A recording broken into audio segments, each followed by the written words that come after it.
ហេតុអ្វីបានជាចិននិងរុស្ស៊ីមិនចេញមុខជួយទៅដល់ប្រទេសអ៊ីរ៉ង់ខណៈដែលអាមេរិកនិងអ៊ីស្រាអែលកំពុងតែបាញ់យ៉ាងសន្ធាប់ទៅលើប្រទេសអ៊ីរ៉ង់នោះបាទបងប្អូនទាំងអស់គ្នាថ្ងៃនេះខ្ញុំនឹងបាទនិយាយនៅហេតុផលមួយចំនួនហេតុអីបានជាចិននិងរុស្ស៊ីបាទមិនជួយជាកម្លាំងទ័ពទៅដល់ប្រទេសអ៊ីរ៉ង់នៅក្នុងការតបតទៅនឹងប្រទេសអ៊ីស្រាអែលក៏ដូចជាសម្ព័ន្ធមិត្តរបស់អ៊ីស្រាអែលក៏ដូចជាបងធំអ៊ីស្រាអែលនោះគឺសហរដ្ឋអាមេរិកនោះបាទនៅក្នុងនេះដែរគឺវាមានហេតុផលសំខាន់មួយចំនួនដែលបងប្អូនគួរតែយល់បាទទីមួយនោះគឺថាសន្ធិសញ្ញាក៏ដូចជាកិច្ចព្រមព្រៀងដែលចិននិងរុស្ស៊ីជាមួយនឹងអ៊ីរ៉ង់គឺពុំមានបានបញ្ជាក់ថាសម្ព័ន្ធភាពរវាងរុស្ស៊ីចិនជាមួយនឹងអ៊ីរ៉ង់នោះគឺជាការត្រូវតែបញ្ចេញកម្លាំងទ័ពដើម្បីជួយទៅដល់អ៊ីរ៉ង់នោះទេបាទគឺមិនមានទេបាទដូចនៅក្នុងមាត្រា5របស់អង្គការ NATO គឺមានសិទ្ធិបញ្ចេញទ័ពទៅជួយក៏ប៉ុន្តែនេះសម្ព័ន្ធមិត្តរវាងរុស្ស៊ីចិនជាមួយនឹងប្រទេសអ៊ីរ៉ង់នោះគឺមិនមានទេបាទហើយមេដឹកនាំយោធារបស់ប្រទេសអ៊ីរ៉ង់ផ្ទាល់ក៏បាននិយាយដែរថាអ៊ីរ៉ង់មិនបានស្នើសុំជំនួយយោធាពីចិនឬក៏រុស្ស៊ីនៅក្នុងចំនួនកន្លងមកនេះទេហើយសន្ធិសញ្ញាក៏ដូចជាកិច្ចព្រមព្រៀងរវាងរុស្ស៊ីជាមួយនឹងចិនក៏ដូចជារុស្ស៊ីគឺបាទมันមានការបញ្ជូនអាវុធឬកងទ័ពនោះទេបាទបងប្អូនបាទនេះជាចំណុចទី1ដែលយើងគួរតែស្វែងយល់ចំណែកឯចំណុចទី2សំខាន់នោះបាទគឺដោយសារតែចិនហើយនិងរុស្ស៊ីគឺជាប្រទេសដែលចូលចិត្តប្រើការទូតជៀសវាងមានសង្គ្រាមឬក៏បញ្ជូនទ័ពខ្លួនឯងទៅផ្ទាល់ទៅជួយសម្ព័ន្ធមិត្តអីជាដើមចឹងទៅបាទហើយឃើញថាប្រទេសទាំងពីរដែលរួមមានចិននិងរុស្ស៊ីឃើញមានចេញមុខថ្កោលទោសដែរចំពោះការវាយប្រហារទៅលើប្រទេសអ៊ីរ៉ង់គ្រាន់តែมันមានការបញ្ចេញទ័ពបញ្ចេញអីទេណាបងប្អូនច្បាស់ជាដឹងហើយគឺប្រទេសទាំងពីរនេះមិនងាយទេហើយបើសិនជាប្រទេសទាំងពីរនេះចេញទ័ពទៅទៀតច្បាស់ណាស់ថាពិភពលោកយើងគឺនឹងឈានដល់សង្គ្រាមលោកលើកទី3ហើយអញ្ចឹងប្រទេសពីរនេះមិនងាយទេគ្រាន់តែមានជាការអំពាវនាវទទូចស្នើសុំនឹងបាទថ្កោលទោសឲ្យអាមេរិកហ្នឹងគួរតែបញ្ឈប់សកម្មភាពនឹងជាដើមបាទហើយយ៉ាងណាក៏ដោយនោះគឺឃើញថាបាទប្រទេសចិនរុស្ស៊ីគឺជាសម្ព័ន្ធមិត្តសំខាន់ណាស់ជាមួយអ៊ីរ៉ង់ចិនមានទំនាក់ទំនងល្អជាមួយអ៊ីរ៉ង់ដោយសារតែអ៊ីរ៉ង់ហ្នឹងគឺជាកន្លែងផ្គត់ផ្គង់ប្រេងដ៏ធំរបស់ខ្លួនណាបាទអ៊ីរ៉ង់គឺជាកន្លែងផ្គត់ផ្គង់ប្រេងដ៏ធំមួយអញ្ចឹងហើយវាជាចំណុចក្តៅមួយដែរបើសិនជាចិនលោកដៃវាអាចនឹងមានភាពរកម្មរកូសបន្ថែមទៀតរវាងចិននិងអាមេរិកខណៈដែលកន្លងទៅនោះបាទប្រទេសទាំងពីរគឺមានការប្រណាំងប្រជែងផ្សេងទាំងសេដ្ឋកិច្ចទាំងសភាវុធជាដើមជាមួយគ្នាទោះបីជាប្រទេសទាំងពីរមេដឹកនាំទាំងពីរបានជួបគ្នាជជែកដោះដូររឿងរ៉ស៊ីជាមួយគ្នានាំចេញនាំចូលក៏ដោយក៏ប្រទេសទាំងពីរនេះនៅក្រៅឆាកបាទគឺកំពុងតែប្រកួតប្រជែងគ្នាព្រោះជាខ្លាពីរនៅលើភ្នំមួយអញ្ចឹង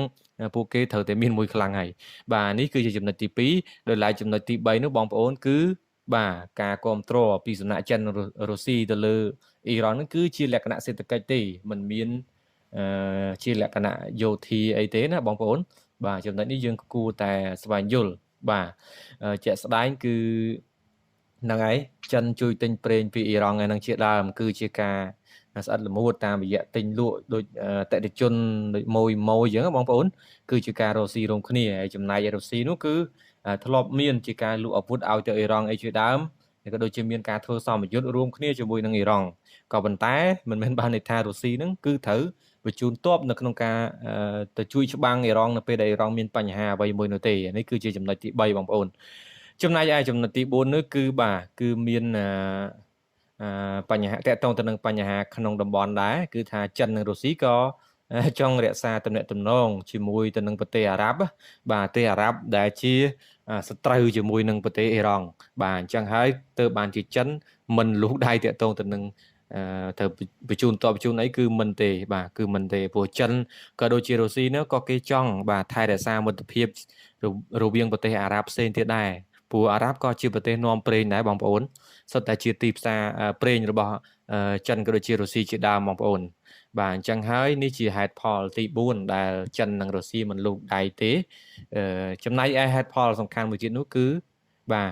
ចិននិងរុស្ស៊ីគឺមានការប្រុងប្រយ័ត្នណាចំពោះការកើនឡើងនៃភាពតានតឹងពិភពលោកក៏ដូចជាការបាត់បង់ស្ដាប់ស្នាប់ពិភពលោកបើសិនជា មានការប្រើប្រាស់យោធាដែលធ្វើឲ្យការវាយប្រហារកាន់តែក្តៅគគុកថែមទៀតនោះវាអាចឈានឲ្យពិភពលោកអាចប្រើប្រាស់អាវុធនុយក្លេអ៊ែររុញពិភពលោកយើងទៅធ្លាក់ក្នុងសង្គ្រាមលោកលើកទី3មិនខានទេតារាបណាប្រទេសធំដូចជាចិនរុស្ស៊ីមិនទាន់លូកដៃសង្គ្រាមនេះនៅអាចមានសង្ឃឹមថាយើងគឺនឹងឆាប់រលត់ទៅវិញទេតែយ៉ាងណាក៏ដោយឃើញមានបណ្ដាប្រទេសជាច្រើនហើយថ្កោលទោសទៅដល់អាមេរិកដែលបានជួយអ៊ីស្រាអែលនៅក្នុងការវាយប្រហារទៅលើប្រទេសអ៊ីរ៉ង់ហើយក៏មានការចោទទៅលើអាមេរិកថាអាមេរិកគឺដោយសារតែសេដ្ឋកិច្ចខ្លួនឯងបាទដើម្បីតែលុយកាក់របស់ប្រទេសខ្លួនឯងហ្នឹងរុញអ៊ីស្រាអែលដែលជាកូនជើងនោះឲ្យធ្វើទុកបុកម្នេញជាមួយនឹងប្រទេសអ៊ីរ៉ង់ហើយអ៊ីស្រាអែលផ្ទាល់ខ្លួនឯងទៀតនោះក៏មានចេតនានៅក្នុងការវាយប្រហារទៅលើប្រទេសអ៊ីរ៉ង់ដែរដោយឃើញអ៊ីរ៉ង់នឹងមានការអភិវឌ្ឍទៅលើកម្មវិធីនុយក្លេអ៊ែរក៏ប៉ុន្តែកន្លងទៅឃើញថាអាមេរិកធ្លាប់បានវាយប្រហារកំទេចរោងចក្រផលិតនុយក្លេអ៊ែររបស់អ៊ីរ៉ង់ហើយតែនៅពេលនេះទៀតបែរជាមានសង្គ្រាមទៀតដែលជាហេតុផលមួយយើងអាចវិភាគថាច្បាស់ពីមានតកតងទៅនឹងរឿងព្រេងតកតងនឹងរាយអីផ្សេងទៀតហើយបងប្អូនបាទជាអាមេរិកហ៊ានចំណាយបាទទ័ពហ៊ានចំណាយសព្វាវុធរបស់ខ្លួននឹងដើម្បីវាយប្រហារទៅលើអ៊ីរ៉ង់ជាក់ស្ដែងយើងឃើញមានយន្តហោះចម្បាំងរបស់អាមេរិកចំនួន3គ្រឿងត្រូវបានប្រទេសគុយវ៉េតបងប្អូនគុយវ៉េតដែលជាសម្ព័ន្ធមិត្តជាមួយនឹងអាមេរិកអីជាដើមនឹងបាញ់ទម្លាក់បាទដោយសារតែបញ្ហាអចេតនាដែលបាញ់ទម្លាក់យន្តហោះរបស់អាមេរិកតែយ៉ាងណាក៏ដោយឃើញថាអាកាសយានិកដែលជាអ្នកបើកបរយន្តហោះនោះគឺបានលោតឆាត់យងរស់រានមានជីវិតរួចជីវិតវិញមិនអីវិញបាទដែរតែយ៉ាងណាក៏ដោយបាទគិតត្រឹមថ្ងៃទី3ខែមិនិនាគឺមានទាហានអាមេរិកចំនួន6នាក់ឯងបានស្លាប់បាត់បង់ជីវិតបងប្អូនដោយសារតែការវាយប្រហារពីសំណាក់ប្រទេសអ៊ីរ៉ង់បាទនេះគឺជាការអាប់ដេតគិតត្រឹមថ្ងៃទី3មិនិនាបងប្អូនអញ្ចឹងវិលមកប្រធានបទយើងវិញសរុបមកចិននិងរុស្ស៊ីពិតជាមានការគ្រប់គ្រងទៅលើអ៊ីរ៉ង់ក៏ប៉ុន្តែមិនមែនក្នុងន័យថាការពារដែលបញ្ជូនទ័ពទៅអ៊ីរ៉ង់ដើម្បីប្រយុទ្ធតតាំងជាមួយនឹងប្រទេសអ៊ីស្រាអែលឬក៏សហរដ្ឋអាមេរិកផ្ទាល់នោះទេគឺមានតែការជួយបែបការទូតទេអាចថាមេដឹកនាំប្រទេសចិននិងរុស្ស៊ីព្យាយាមទៅនិយាយជាមួយអាមេរិកឬក៏អ៊ីស្រាអែលចឹងទៅដើម្បីឲ្យពួកគេបញ្ឈប់សកម្មភាពឬក៏អរិភាពដែលកំពុងតែវាយប្រហារគ្នានេះទៅហើយកន្លងទៅបើតាមខ្ញុំគិតសម្រាប់ប្រទេសអ៊ីរ៉ង់មិនងាយបញ្ឈប់ទេ